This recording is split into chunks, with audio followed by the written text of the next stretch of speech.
They've travelled hundreds of kilometres through the scorching desert, carrying what they can, but often bringing nothing with them.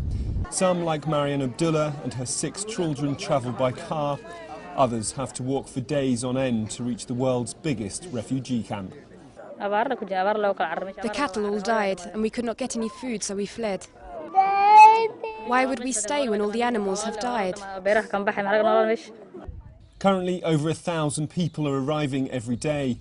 The UN says in June alone, 30,000 Somalis fled the drought to come here, putting a huge stress on the already overcrowded camp.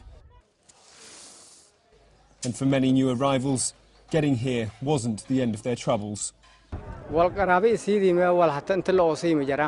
This is the first time I'm getting food. Before I had to depend on relatives who were here before me. It took me 22 days to get here, and I've been here for 4 days. I was queuing for registration for 3 days.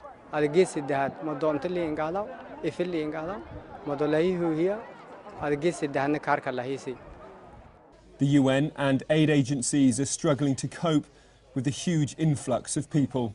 The most vulnerable do get treatment on arrival, such as these malnourished babies at the hospital run by the charity Médecins Sans Frontières.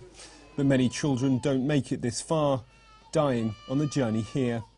It still takes too much time for them to get proper assistance. The answer in terms of humanitarian aid is really not satisfactory at the moment. And MSF is really hoping this will improve in the coming days, weeks, but ASAP, immediately.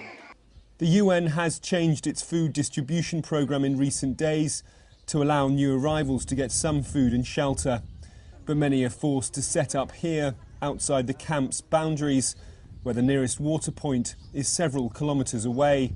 But at least there is some available for those who have fled the worst drought to affect the Horn of Africa for several decades.